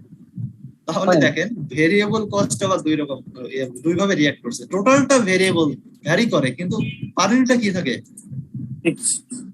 তাহলে এটা আপনাদের খেয়াল রাখতে হবে। নাম যেটা টোটালটা সেদিকে যাবে, বাট পার ইউনিট জাস্ট ফুলটা দিকে যাবে। বাট শিপিং এর ক্ষেত্রে দেখেন, শিপিংটা দেখেন একটু আরো ক্লিয়ার হবেন, না হলে আমি বারবার বলবো। শিপিং দেখেন, 40,000 for 8,000 unit, 46,000 for 10,000 unit, 52,000 for 12,000 unit. এইখানে দেখেন যখন 8,000 ইউনিট প্রোডাকশন এবং সেলস হয়েছে, তখন প্রতি ইউনিটে কত করে পড়ছে? 5। কিন্তু যখন প্রোডাকশন বেড়ে 10,000 হয়ে গেছে, তখন টোটাল কস্ট বাড়ছে, বাট 5 কি আছে এখানে? 0 স্যার। তার মানে কি এই কস্টটাকে আমরা কি বলতে পারি? Semi variable. রাইট। তাহলে এটাকে আমরা ফিক্সড বলতে পারি না, because this cost does not remain unchanged with changes in the level of activity. এই কস্টটাকে আমরা ফিক্সড বলতে পারবো না, কারণ হচ্ছে এটা চেঞ্জ হয়ে গেছে। বাট আমরা ট্রু ভেরিয়েবল বলতে পারবো না, কারণ হচ্ছে যে কস্ট অফ গুডস সোল্ড যেমন পার ইউনিট সেম ছিল, কিন্তু এটা পার ইউনিট সেম থাকে নাই, তখন এটাকে আমরা বলি কি মিক্সড বা সেমি ভেরিয়েবল কস্ট। আবার জাস্ট অপোজিট দেখেন ফিক্সড কস্ট, ভেরিয়েবল কস্টের উল্টা, লেভেল অফ অ্যাক্টিভিটি চেঞ্জ হয়ে গেছে কিন্তু ফিক্সড কস্ট 70 থেকে গেছে, কিন্তু যদি আপনি ইউনিট দিয়ে ভাগ করেন তাহলে কি হবে, আস্তে আস্তে উৎপাদন যত বাড়বে, প্রোডাকশন যত বাড়ে, পার ইউনিট কস্ট কি তত কমবে। তাহলে ফিক্সড কস্ট কিন্তু টোটালটা ফিক্সড, কিন্তু পার ইউনিট কি চেঞ্জ হয়ে যাচ্ছে। তাহলে আমরা বলি যে ইকোনমিজ অফ স্কেল, অর্থাৎ প্রোডাকশন যত বাড়ে কস্ট কমে, প্রোডাকশন বাড়লে কিন্তু ভেরিয়েবল কস্ট কমে না, কমে কোনটা, ফিক্সড কস্ট বাড়ে। তো শিপিং এর মতো স্যালারিও দেখেন, স্যালারির ক্ষেত্রে দেখেন একবার 15, একবার 13, একবার 12। তো যখন এমন আচরণ হবে নাইদার ফিক্সড নর ভেরিয়েবল, ফিক্সডও নয় আবার ভেরিয়েবল ট্রু ভেরিয়েবল না, তখন সেটাকে আমরা বলেছি মিক্সড কস্ট। আশা রাখি অনেকের কাছে ফিক্সড ভেরিয়েবল মিক্সড এর বিষয়টা ক্লিয়ার হয়েছে, অনেকের কাছে, যাদের কাছে হয় নাই তারা কোশ্চেন করতে পারেন, যে কোনো কোশ্চেন।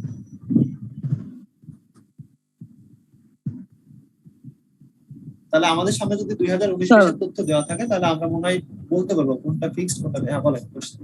স্যার একটু কোশ্চেন ছিল স্যার, সেটা হচ্ছে স্যার এখানে অ্যাডভার্টাইজিং এক্সপেন্সেস স্যার, এখানে স্যার মানে তিনটা ক্ষেত্রে স্যার 70,000 কোয়ান্টিটি, রাইট, কস্ট 70,000, কিন্তু স্যার 70,000 দিয়ে আমি যখন নাম্বার অফ ইউনিট দিয়ে ভাগ করলাম, ভাগ করার ক্ষেত্রে স্যার তিনটা ক্ষেত্রে 3 রকমের পার ইউনিট কস্টিং শো করতেছে। সো স্যার এখানে স্যার এটা ফিক্সড কস্ট কে বলো স্যার, এটা তো স্যার মিক্সড কস্ট হওয়ার কথা না স্যার, কারণ এখানে না এই জন্য দেখেন এখানে ইয়েলো করে রাখছি, দেখেন এইবার পড়েন আপনি, আবার আমি আর ডেফিনিশন আবার পড়েন। জি sir, a fixed cost is a cost that remains constant, unchanged, unaffected in total, regardless of change in the level of activity. মানে আমি কোথায় ফোকাস দিছি এখানে sir, in total, level of activity change হলেও এই কস্টটা change হবে না, কি চেঞ্জ হবে না, in total, in total, right. আমি কিন্তু এই জন্য ক্লিয়ার করছি এটা, টোটালটা চেঞ্জ হবে না, আমি কিন্তু বলি নাই যে ফিক্সড কস্ট চেঞ্জ হবে না, এটা বলি নাই কিন্তু আমি, কোনটা চেঞ্জ হবে না, টোটালটা।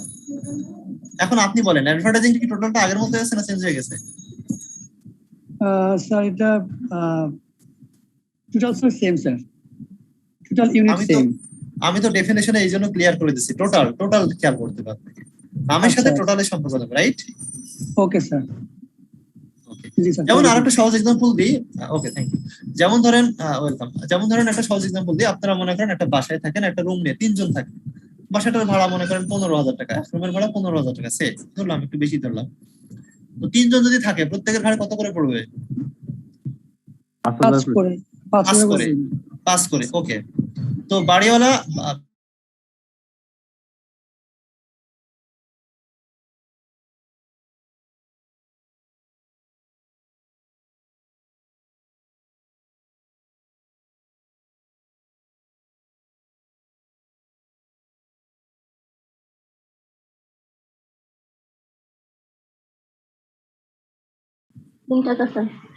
তিন টাকা করে, 3 টাকা আমরা যেটা ক্লেম করছি 3 টাকা, তাহলে 12,000 কে যদি আমরা 3 দিয়ে মাল্টিপ্লাই করি তাহলে কত টোটাল ভেরিয়েবল কত হওয়ার কথা? 12,000 ইউনিটে 36,000।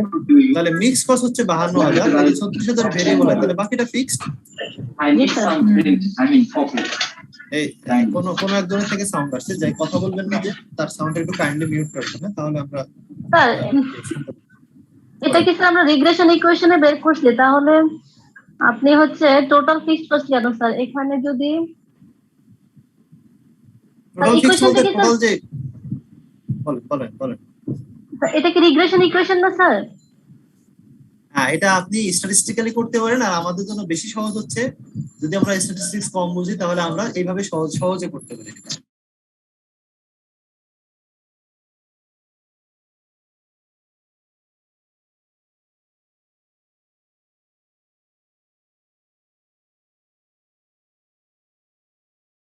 আবার মিক্সড আছে, যদি আমরা টোটাল থেকে ভেরিয়েবল বাদ দিয়ে দিই তাহলে থাকবে কোনটা?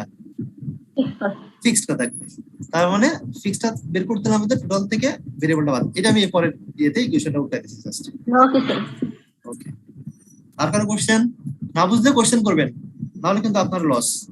আর আমি তো প্রমিস করছি আপনাদেরকে সময় দেবো 2টা থেকে 10টার ভিতরে আসলে আমরা আপনাদেরকে কাউন্সেলিং এ যারা কোশ্চেন করতে শাই ফিল করেন, লজ্জা করেন, তারা ওই সময় আসবেন, আর ক্লাসে কোশ্চেন করলে তো হয়ে গেল। কস্ট ফর্মুলা এটা এখন আমরা এটা আমাদের ইয়েতে নাই, তারপরে একটু বলি। এটা ওয়াই হচ্ছে টোটাল কস্ট বা মিক্সড কস্ট, এটা হচ্ছে ফিক্সড অংশ, এটা হচ্ছে ভেরিয়েবল অংশ, আর এক্স হচ্ছে নাম্বার অফ ইউনিট। এটা আমাদের সিলেবাসেও নাই, ইয়েতেও নাই, পরীক্ষা আসে কিনা জানি না, আসলে আমি আরো বিস্তারিত দেখাবো। তো এইটা আপনারা কেউ টেস্ট করতে পারেন, লো লেভেল দিয়েও সেম রেজাল্ট আসবে। টেস্ট করে দেখেন কেউ একজন। আমি তো হাই লেভেল দিয়ে করলাম, তাই না? একজন লোয়ার লেভেল দিয়ে করে দেখেন তো ফিক্সড কস্টটা সেম আসে কিনা। ফিক্সড কস্টটা এখানে আমি 52,000 দিয়ে করেছি, 40,000 দিয়ে করে দেখেন একজন। জি স্যার সেম আসে স্যার। সেম আসবে তাই না? সিম্পলি সেমই আসবে, কারণ এখানে 8,000 ইউনিট তৈরি হচ্ছে। প্রতি ইউনিটে ভেরিয়েবল কত? 3 টাকা। তাহলে 3 আসছে 24,000 টাকা লাগবে, তাই না? জি। 40,000 থেকে 24,000 বাদ দিলে 16,000 আসবে। সেম। সিমিলারলি আমরা শিপিং এবং শিপিং এন্ড স্যালারি এন্ড কমিশনকে আমরা একইভাবে 2টা ভাগে ভাগ করে নিতে পারি। ওকে,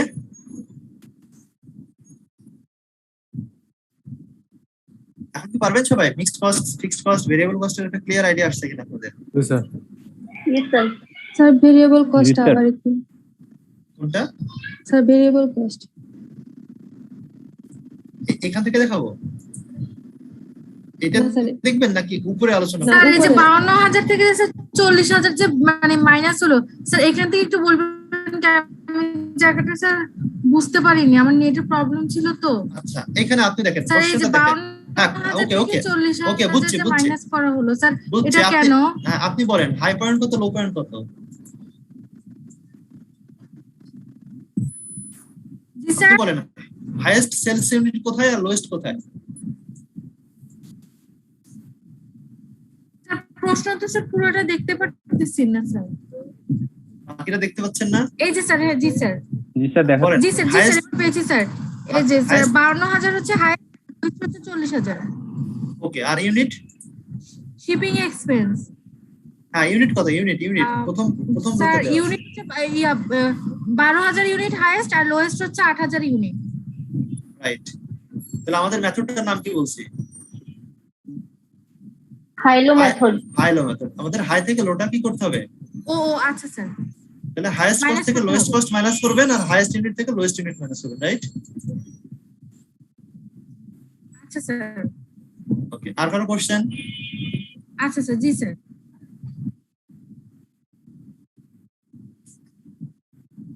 তাহলে এই হচ্ছে আমাদের মোটামুটি ফিক্সড কস্ট, ভেরিয়েবল কস্টের কনসেপ্ট এবং মিক্সড কস্টের কনসেপ্ট। যে কেউ যে কোনো কোশ্চেন যদি থাকে পরে ক্লাসের শুরুতে করতে পারবেন, এবং আমরা আশা রাখি যে আপনাদের এইগুলো নিয়ে সমস্যা হবে না ইনশাআল্লাহ। এখন আমরা যেখানে ছিলাম,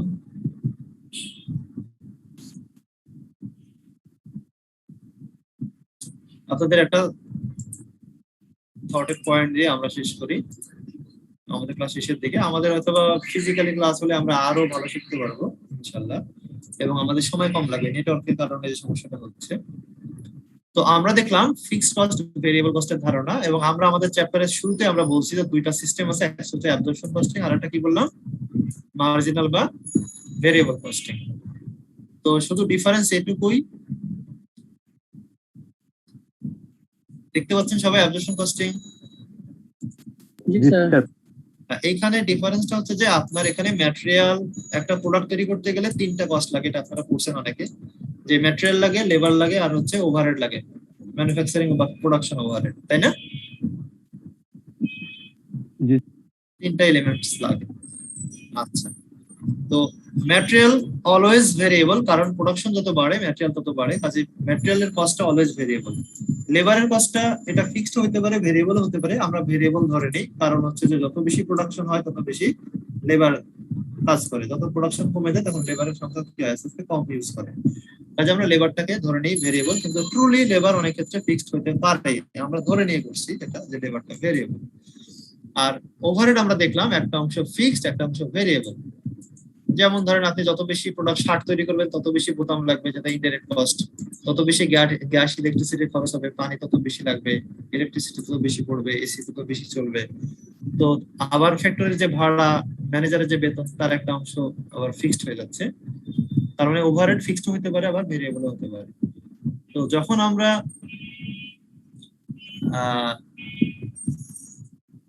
মার্জিনাল কস্টিং বা ভেরিয়েবল কস্টিং এই সিস্টেমে যখন যাব, তখন কি করব? এই সিস্টেম আমাদের বলে যে প্রোডাক্টের কস্টের ভিতরে শুধু আসবে ভেরিয়েবল কস্ট, কোনো ফিক্সড কস্ট আসতে পারবে না। কারণ হচ্ছে প্রোডাক্ট তৈরি করলে এই কস্ট গুলো হয়, আর প্রোডাক্ট না তৈরি করলে এই কস্ট গুলো হয় না। এবং if the volume of production or volume of activity goes up, this cost also goes up. So only this cost should be included in the product cost. প্রোডাক্টের কস্টের ভিতরে শুধুমাত্র ভেরিয়েবল কস্ট ধরা উচিত। আর অ্যাবজর্পশন কস্টিং বলে sir আরেকবার। হ্যাঁ, variable কস্টের কনসেপ্টটা হচ্ছে, ফিলোসফি হচ্ছে যে যদি প্রোডাকশন বাড়ে তাহলে যেই কস্ট গুলো বাড়ে প্রোডাক্ট তৈরি করতে গেলে যেটা লাগে, সেই কস্ট গুলো আমরা শুধু প্রোডাক্ট কস্টে নিয়ে আসবো। যেমন একটা মোবাইল ফোন তৈরি করতে গেলে ম্যাটেরিয়াল লাগবে, লেবার কাজ করবে এবং কারখানায় কাজ করবে, যে ফ্যাক্টরিতে তার ইলেকট্রিসিটি, গ্যাস যেটা লাগবে, যে অংশটুকু ভেরিয়েবল সেই অংশটুকু আসবে। কেননা আমি প্রোডাকশন যদি স্টপ রাখি, তবুও তো আমার ফ্যাক্টরি ম্যানেজারের বেতন বন্ধ রাখতে পারবো না, পারবো কি? আমি যদি প্রোডাকশন অফ রাখি করোনার কারণে, আমার ফ্যাক্টরির যে ভাড়া মাসে মাসে দিতে হয়, এটা কি বন্ধ রাখতে পারবো? জি না স্যার। তাহলে এটা হচ্ছে ভেরিয়েবল কস্টিং এর ফিলোসফি, যে only those cost should be included in the product cost that are affected by the level of activity or volume of production, right? Okay. কিন্তু অ্যাবজর্পশন কস্টিং এর ফিলোসফি হচ্ছে না, material লাগবে, labour লাগবে, variable overhead তো ধরবেন, সঙ্গে কি ধরবেন? দুইটাই ধরতে হবে আপনাকে, ফিক্সডও ধরতে হবে, আবার কি ভেরিয়েবলও ধরতে হবে। এদের কনসেপ্ট হচ্ছে যে, এদের ফিলোসফি বা এদের লজিক হচ্ছে যে, আপনি যদি আপনার প্রোডাকশন কস্টের ভিতরে সমস্ত কস্ট না ধরেন, তাহলে এটা কভার করবেন কি দিয়ে? এদের কনসেপ্ট হচ্ছে, আমি যদি ফ্যাক্টরি ম্যানেজারের বেতন, ফ্যাক্টরির ভাড়া, সুপারভাইজারের বেতন, তারা তো প্রোডাকশনের সাথে কোনো না কোনো ভাবে জড়িত, যদিও তাদের কস্টটা সরাসরি প্রোডাকশনের সাথে চেঞ্জ না হচ্ছে না, কিন্তু আলটিমেটলি তারা প্রোডাকশনের দায়িত্বে থাকে। কাজে তাদের কষ্ট যদি আমরা না ধরি, তাহলে একটা গুরুত্বপূর্ণ কষ্টের অংশ বাদ পড়ে যাবে, এতে করে আমাদের প্রোডাক্টের ট্রু কস্ট আমরা জানতে পারবো না এবং সঠিক প্রাইসটাও আসবে না। এই জন্য অ্যাবজর্পশন কস্টিং এর ফিলোসফি না, আমরা ভেরিয়েবল, ফিক্স যাই হোক না কেন, ম্যানুফ্যাকচারিং কস্ট সব ধরবো। ক্লিয়ার? জি স্যার। তাহলে আমরা এতক্ষণ কিন্তু অনেক সময় নষ্ট করছি ফিক্সড ভেরিয়েবল বুঝতে। কেন? কারণ because absorption costing, variable costing এর পার্থক্য এটুকু যে ম্যাটেরিয়াল অ্যাবজর্পশন কস্টিং এও থাকবে, আবার ভেরিয়েবল মার্জিনাল কস্টিং এও থাকবে। লেবার কস্ট অ্যাবজর্পশন কস্টিং এও কনসিডার করবে, ভেরিয়েবল কস্টিং এও কনসিডার করবে। বাট ঝামেলা হচ্ছে ওভারহেড নিয়ে। কেন ঝামেলা এটা? কারণ হচ্ছে আপনারা জানেন যে একটা প্রোডাক্ট তৈরি করলে কতটুকু ম্যাটেরিয়াল লাগবে এটা জানা যায়, একটা প্রোডাক্ট কতটা লেবার লাগে জানা যায়, কিন্তু গ্যাস, ইলেকট্রিসিটি, পানি এক্স্যাক্টলি ওইভাবে ভাগ করা সম্ভব না। সম্ভব কি? না স্যার, সম্ভব না। এই জন্য এই ম্যানুফ্যাকচারিং ওভারহেড, যেগুলোকে ইনডিরেক্ট ম্যাটেরিয়াল বা লেবার বা অন্যান্য খরচ বলা হয়, তো ফ্যাক্টরি বা ম্যানুফ্যাকচারিং ওভারহেডের অন্যান্য অংশ, যার একটা অংশ ফিক্সড, একটা অংশ ভেরিয়েবল, এইটা নিয়ে ঝামেলা। অ্যাবজর্পশন কস্টিং ওয়ালারা বলছে যে না, ফিক্সড ভেরিয়েবল সব ধরতে হবে, তোমাকে পুরোটাই অ্যাবজর্ব করতে হবে, ফুল কস্ট। এটার আরেকটা নাম কিন্তু ফুল কস্টিং, এই কারণে এটাকে ফুল কস্টিং ও বলা হয়। আপনারা আমাদের শীটে পাবেন, এই দেখেন।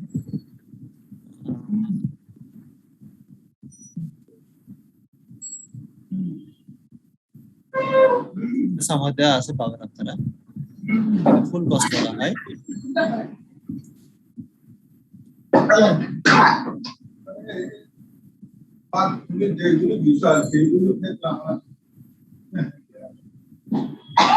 আর আমরা যেটা বললাম যে ভেরিয়েবল কস্টিং বা মার্জিনাল কস্টিং এর ক্ষেত্রে শুধুমাত্র ভেরিয়েবল ধরে, তার মানে হচ্ছে এই তিনটা দুইটা ক্ষেত্রে আছে। দেখেন, ম্যাটেরিয়াল, লেবার এবং ওভারহেড, ভেরিয়েবল ওভারহেড এই মেথডেও ধরা হবে, মার্জিনাল কস্টিং এও কনসিডার করা হবে, আবার অ্যাবজর্পশন কস্টিং এও কনসিডার করা হবে। কিন্তু এখানে জাস্ট আপনি একটা ফিগার যোগ করে দিলে আপনি অ্যাবজর্পশন কস্টিং পেয়ে যাবেন। সেটা হচ্ছে কি বলেন তো?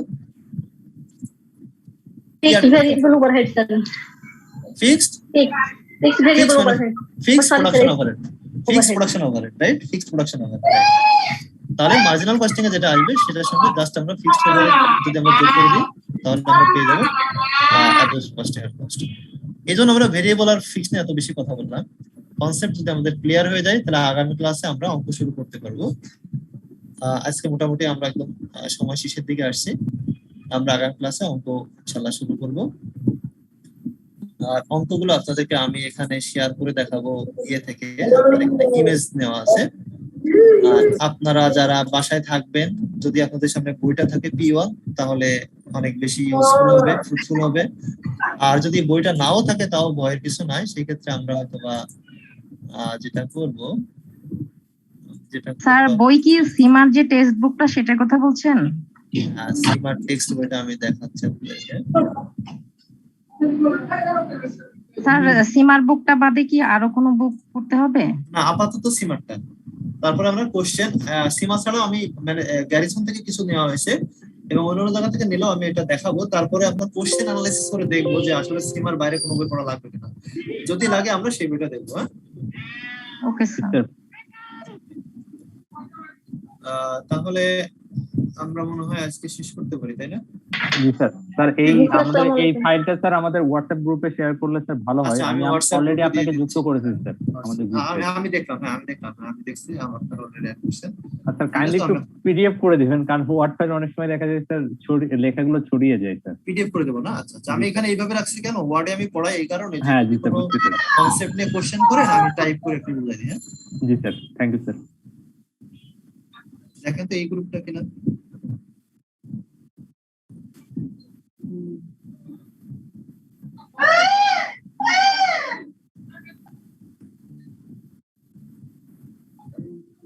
কমেন্ট করছি কেছে না? জি স্যার, আচ্ছা sir, thank you. Okay, thank you. তাহলে আমি এখানে শেয়ার করে দিচ্ছি। ওকে, থ্যাংক ইউ এভরিওয়ান, ভালো থাকেন সবাই। ইনশাআল্লাহ আমাদের পরের ক্লাস ইনশাআল্লাহ সোমবার, তাই না? জি sir. Okay, thank you very much. আসসালামু আলাইকুম।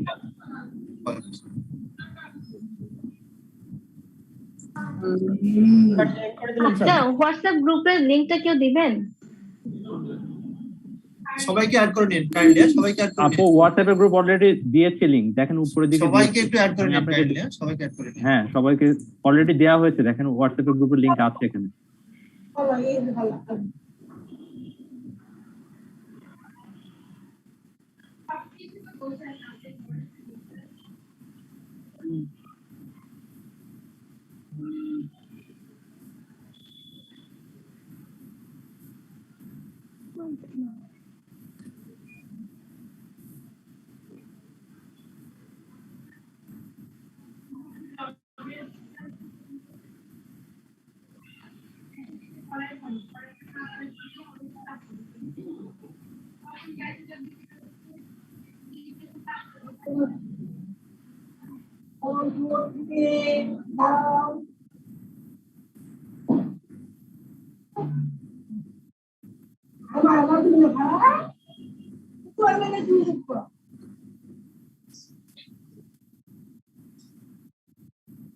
হোয়াটসঅ্যাপ গ্রুপ আবার শেয়ার করা হচ্ছে, এখানে আপনার জয়েন হতে পারবেন।